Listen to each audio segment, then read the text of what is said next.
if I could get your response to a recent report that Chinese nationals, sometimes presenting themselves as tourists, have attempted to access military bases and other sensitive sites as many as 100 times in recent years, and U.S. officials calling those potential espionage threats. How does that affect, diplomatic relations with China, with the fact that 100 times they've accessed sensitive sites in the U.S.? So, first, we've seen those reports, and we, of course, are incredibly concerned by them. And, of course, our colleagues at the Pentagon and the Department of Defense can speak to any specific comments or questions. But I think collectively across the interagency, the security of our installations remains a top priority, and physical security standards of our installations take in a wide variety of potential threats. But again, I will let our Pentagon colleagues speak to this in more specificity.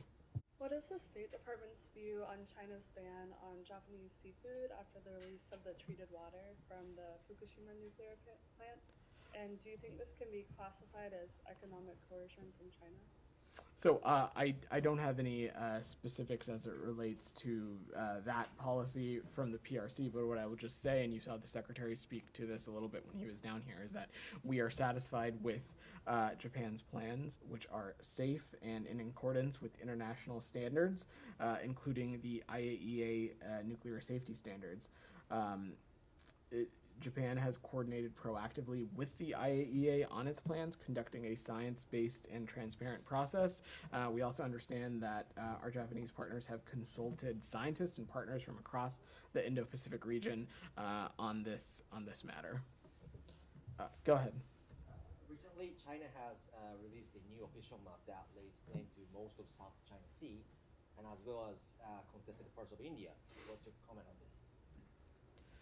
We note that the PRC recently released national map has elicited a wave of protests from countries that reject the territorial and maritime claims depicted on it. With respect to the dashed lines in the South China Sea depicted on the new map, like many countries, we reject the unlawful maritime claims reflected on that map and call on the PRC to comport its maritime claims in the South China Sea and elsewhere with the international law of the sea as reflected in the 1982 UN Convention on the Law of the Sea. China's expansive and unlawful maritime claims in the South China Sea were determined to be inconsistent with international law by a unanimous tribunal in the Philippines. China arbitration brought under the dispute settlement provisions of the convention.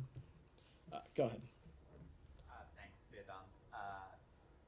So the Biden administration has articulated its commitment to partners in Southeast Asia, but several Southeast Asian leaders expressed disappointment that President Biden wouldn't be attending the ASEAN summit.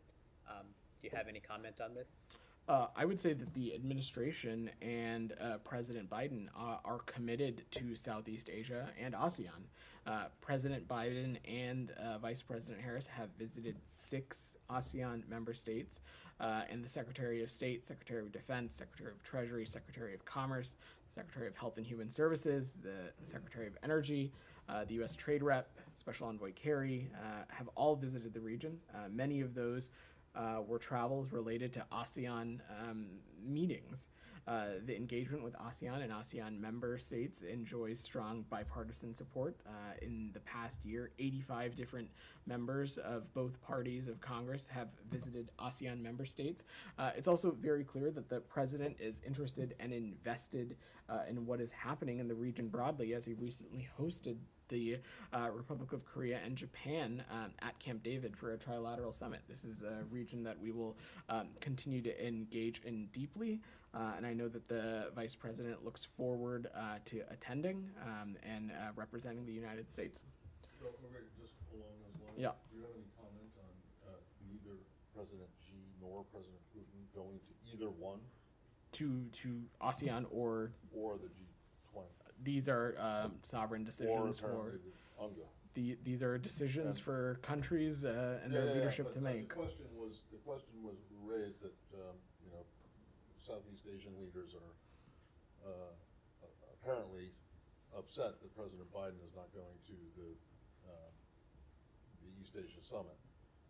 The Vice President is going. However, neither the Russian president nor the Chinese president are going to that, nor are they, either of them, going to the G20, nor are they going to the UN General Assembly. So I'm just wondering if you think the questions along these lines are a little bit misplaced. Well, I think what is clear is that the United States has a pretty stellar track record of not just investment prioritization and engagement in Southeast Asia, but also certain multilateral fora, and we look forward to continuing to conduct our foreign policy in that manner. And I will let the Russian Federation and the PRC speak to their own reasoning. All right, thanks everybody.